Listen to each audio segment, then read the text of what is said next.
So in this next tutorial, we're going to learn how to create a new personal organisation record. So this type of record allows you to record in detail a whole range of things about people, persons or organisations who have contributed in some way to other types of records.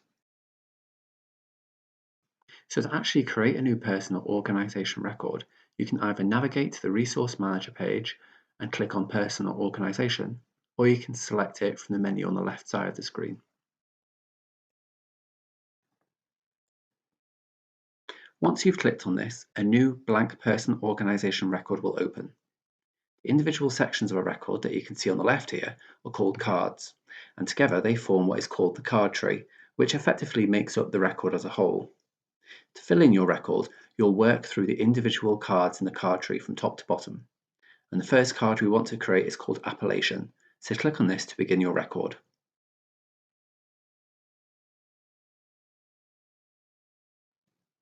In the panel that appears, you'll see a few fields that will need filling in. The first is the actor/investigator name field. Here you can enter the name of the person or organisation you want to make a record for.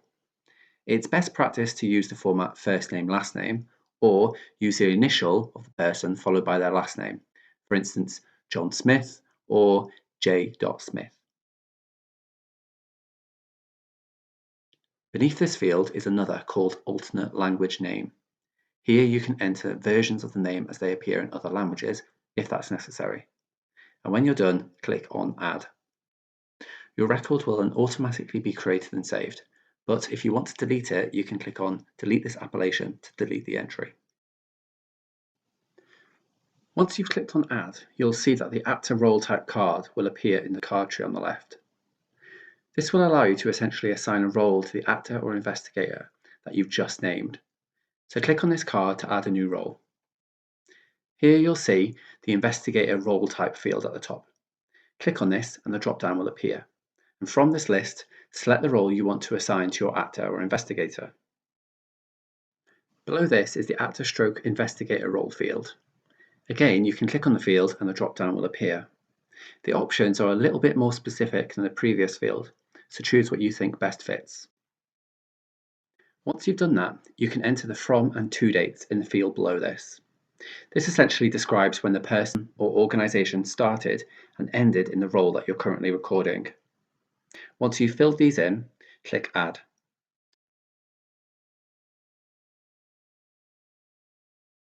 Add another role, for example, if a person has multiple roles or has moved roles, click on the plus sign beside Actor Role Type to begin a new entry. Here you can add as many roles as are necessary. Next, we can add in a description. Click on the description card in the card tree on the left side to enter any additional information you might feel is important about the person or organisation you are recording. This card is optional. Select description type and from the drop-down menu that appears, choose the type of description you want to add.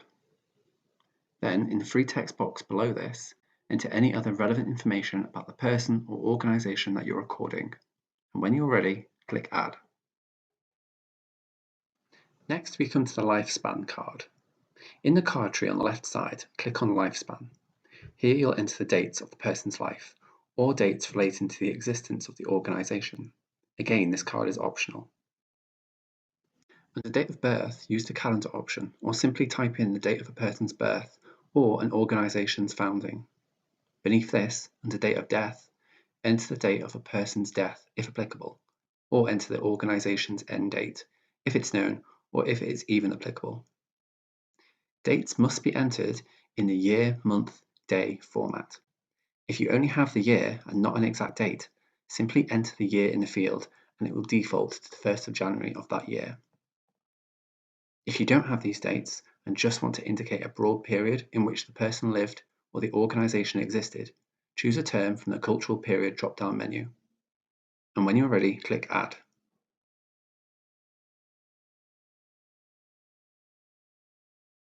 Click on Location in the card tree on the left side.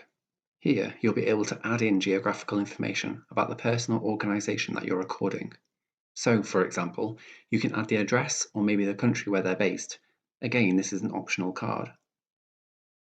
Once you select the location card, click on Geometric Place Expression, add a new feature.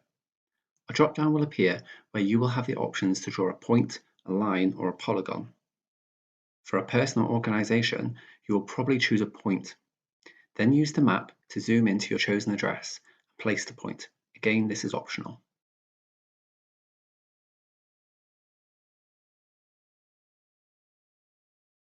Click in the Address Free text box and type in the address if you know it, or if it's even applicable. Then beneath this, click on the Country Type drop-down menu and select the applicable country if you know it. And then when you're ready, click Add.